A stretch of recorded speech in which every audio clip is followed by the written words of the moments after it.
የኢትዮጵያ ዘውድ የታሪክ ኃይል ነው። ቤተክርስቲያን የታሪክ ኃይል ነው። እስልምና የታሪክ ኃይል ነው። እንግዲህ ለመጀመሪያ ሰው ነኝ እኔ በኢትዮጵያ ይሄን ኢትዮጵያውያንን ሁሉ ከውጭም ከውስጥም ምሁራን አንድ ላይ ያስቀመጥኩት እኔ። በኢትዮጵያና በአፍሪካ የታሪክ ጥናትና ምርምር ዘርፍ ትልቅ ስፍራ ይሰጣቸዋል። የኢትዮጵያን የጋራ እሴት፣ ባህል፣ ቋንቋና የህዝቦች ትስስር የሚያጎለብቱ በርካታ የምርምር ስራዎችን ሰርተዋል። ፕሮፌሰር ላጲሶ ጌታሁን ድሌቦ በቀድሞ ከምባታና ሀዲያ አውራጃ በኩፍላ ሀብሌ ወረዳ ግንቦት 12 ቀን 1930 ዓ.ም ተወለዱ። ምሁሩ ወላጆቻቸውን ያጡት ገና የ11 ዓመት ዕድሜያቸው ሳሉ ነበር። የመጀመሪያ ደረጃ ትምህርታቸውን በቢቾ ሆሳዕና ሚሽን ትምህርት ቤት፣ የሁለተኛ ደረጃ ትምህርታቸውን አዳማ በሚገኘው ባጼ ገላውዲዮስ ሁለተኛ ደረጃ ትምህርት ቤትና ባይብል አካዳሚ ተከታትለዋል። ፕሮፌሰር ላጲሶ ጌታሁን ድሌቦ ለአውሮፓውያን አቆጣጠር ከ1953 እስከ 1966 ድረስ በትምህርትና በስራ ምክንያት በትውልድ ሀገራቸው በቦቢቾ በሆሳዕናና በወንጂ ሸዋ በኖሩባቸው 13 ዓመታት በኢትዮጵያ የነበረውን የመሬት፣ የብሔረሰብ፣ የቋንቋ፣ የሃይማኖት፣ የባህል፣ የፍትህ፣ የስርዓት፣ የትምህርት፣ የመደብ፣ የአስተዳደር፣ የፖለቲካ፣ የአስተዳደር፣ የሰራተኛ ችግር ከመስኩና ከመድረኩ ለመለየትና ለማወቅ የቻሉበትን እድል አግኝተዋል። ይህ የህይወት ገጠመኝ የኢትዮጵያን ጥንታዊና ህብረ ብሔራዊ ህዝቦች የህብረተሰብና የመንግስት ታሪክ ከስር መሰረቱ ለማጥናት ዋነኛ መነሻ እንደሆናቸው ይናገሩ ነበር። ፕሮፌሰር ላጲሶ ጌታሁን ድሌቦ ከ1958 እስከ 1966 በአሜሪካ ቨርጂኒያ ግዛት ሜኖናይት ዩኒቨርሲቲና በዋሽንግተን ከተማ ሃዋርድ ዩኒቨርሲቲ በሃይማኖት በፍልስፍናና በታሪክ የጥናት መስኮች የመጀመሪያ ሁለተኛና የፒኤችዲ ዲግሪያቸውን አግኝተዋል። ከ1958 እስከ 1968 ድረስ በትምህርትና በስራ ምክንያት በአሜሪካ በቆዩባቸው ዓመታት የአገሪቱን ወቅታዊ ስርዓትና የፖለቲካ ጉዳዮች በሚመለከት በሰሜን አሜሪካ የኢትዮጵያ ተማሪዎች ማህበር አባል ነበሩ። ከትምህርት አኳያ በፍልስፍና መሰረታዊ የሰው፣ የህብረተሰብ፣ የተፈጥሮ፣ የህይወት፣ የእውቀት፣ የንብረት፣ የህግ፣ የሃይማኖት፣ የኤቲክስ፣ የሩይታ ዓለም፣ የፖለቲካ፣ የስርዓትና የመንግስት ጉዳዮችን በሚመለከት ከምዕራቡ ዓለም ታላላቅ ፈላስፋዎችና ምሁራን የታሪክ ትርጉምና ትምህርትን በሚመለከት ደግሞ ከጀርመን ፈላስፋዎች ከሄግልና ከካርል ማርክስ ታላቅ ግንዛቤ ማግኘታቸውን ይናገሩ ነበር። በአፍሪካ ታሪክ ጂኦፖለቲካና የውጭ ኃይሎች ተጽዕኖ ያለው ሚና በተመለከተ ከታዋቂው የሃዋርድ ዩኒቨርሲቲ የታሪክ ምሁርና ጸሐፊ ፕሮፌሰር ቻንስለር ዊሊያምስ መሰረታዊ ትምህርትን ቀስመዋል። ከ1967 እስከ 1968 በአሜሪካ ቨርጂኒያ ስቴት ሪችሞንድ ከተማ የቨርጂኒያ ዩኒየን ዩኒቨርሲቲ አፍሪካ ጥናት ፕሮግራም ኃላፊና የታሪክ ፕሮፌሰር ሆነው ከሰሩ በኋላ በግንቦት ወር 1968 ስራቸውን በፈቃዳቸው ለቀው ወደ ሀገራቸው ተመለሱ።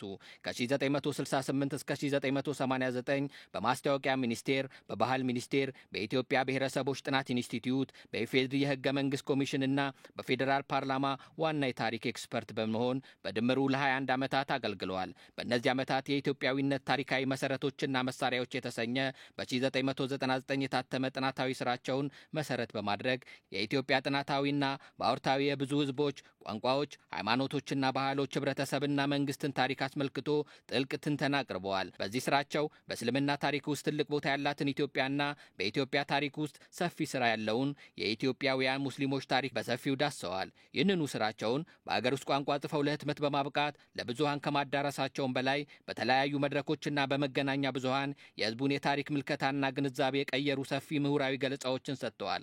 ከ1975 እስከ 1985 በኢትዮጵያ ብሔረሰቦች ጥናት ኢንስቲትዩት ባገለገሉባቸው 10 ዓመታት ከሰሯቸው ቱባ ስራዎች መካከል የኢትዮጵያ ረጅም የህዝብና የመንግስት ታሪክ በ1982፣ የኢትዮጵያ የገባር ስርዓትና ጅምር ካፒታሊዝም በ1983 እንዲሁም የኢትዮጵያ የመከራ ስርዓትና የኤርትራ ጥያቄ በ1985 ዓ.ም የሚሉት ለህትመት በቅተው በሀገር ውስጥና ከሀገር ውጭ በስፋት ተሰራጭተዋል። በ1982 ዓ.ም ለህትመት በበቃው የኢትዮጵያ ረጅም የህዝብና የመንግስት ታሪክ መጽሐፋቸው በኢትዮጵያ ታሪክ ውስጥ የነበሩ ዋና ዋና ተዋንያን የተካሄዱ ጦርነቶችና የህዝብ ፍለሳ እንዲሁም ቅልቅልን በስፋት ተርከዋል። የዛሬይቱ ኢትዮጵያ ለረጅም ዘመናት የተካሄዱ ጦርነቶችን ጨምሮ በእነዚህ የጦርነትና የህዝብ ፍለሳ ሂደት የተካሄዱ የህዝብ መስተጋብሮች ውጤት እንደሆነች ሳይንሳዊ የታሪክ ጥናትና ቋንቋና ዘዴን ስራ ላይ በማዋል አሳይተዋል። እነዚህ ስራዎቻቸው በብዙ ቅጂዎች ታትመው መሰራጨትና ለብዙሃን መዳረስ የኢትዮጵያን ረጅም ጥናታዊና ህብረ ብሔራዊ የብዙ ህዝቦች ቋንቋዎች፣ ሃይማኖቶችና ባህሎች ታሪካዊ መነሻ፣ እድገት፣ ይዘትና ተግባር በሚመለከት ለኢትዮጵያ ህዝብ አዲስ ግንዛቤ ለማስጨበጥ አስችለዋል። ፕሮፌሰር ላጲሶ የኢትዮጵያ የብዙ ህዝቦች ቋንቋዎች፣ ሃይማኖቶችና ባህሎች ህብረተሰብና መንግስት ታሪክ ከነዚህ ተጽዕኖ ነጻ ተደርጎ ከስልተ ትምህርትና ከስርዓተ ማህበር አኳያ በአዲስ የጥናትና ዘዴ መጠናትና መጻፍ እንዳለበት ያምናሉ። በሃዋርድ ዩኒቨርሲቲ ለፒኤችዲ ዲግሪ ባቀረቡት ዲዘርቴሽን የኢትዮጵያን አንድ ወጥ አገራዊ ጥናታዊና የብዙ ህዝቦች ቋንቋዎች የሃይማኖቶችና ባህሎች ታሪክን በአዲስ የጥናትን ስልትና ሚዛን ማጥናት የጀመሩትም በዚህ እምነት ላይ በመመስረት እንደሆነ ይናገሩ ነበር። በተጨማሪም በብሔራዊና ባለም አቀፋዊ ደረጃ በታተሙ ከ10 በላይ ጆርናሎችና የጥናትና ምርምር ስራዎቻቸው አሳትመዋል። ከ1984 ጀምሮ እስከ ቅርብ ጊዜ ድረስ ከወዳጆቻቸውና ከተማሪዎቻቸው ጋር በመሰረቱት አሶሲዬሽን ፎር ዘ ስተዲ ኦፍ ኢትዮጵያን ካልቸር ኤንድ ሂስትሪ የተሰኘ ተቋም የኢትዮጵያን ታሪክና ጥናታቸውን ቀጥለዋል።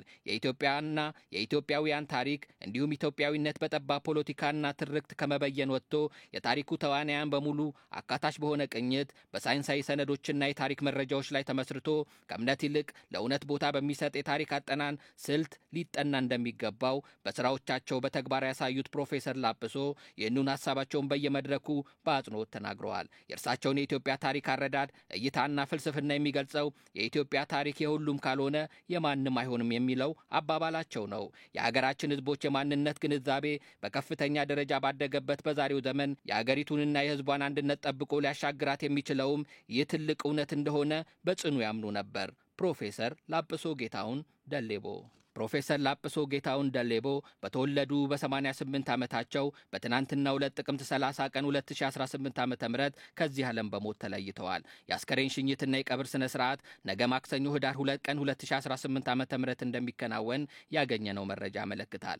ኤንቢሲ ኢትዮጵያ ለቤተሰቦቻቸውና ለወዳጅ ዘመዶቻቸው መጽናናትን ይመኛል። ኦሞ ሸለቆ ጥናት አድርጎ መረጃውን በ1971 ማለት በ64 አዲስ አበባ ይደረጋል።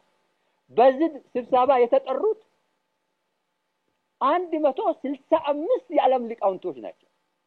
ጉባኤ የተገኙት 140 ሊቃውንት ናቸው። ይሄንን የከፈቱት ጃንሆይ ናቸው። እዛ ውጤቱ ኦልሬዲ በግማሽ ተገኝቷል። እሳቸው ከዙፋን ሳይወርዱ 1 ዓመት በፊት 73 ሉሲ ተገኘች።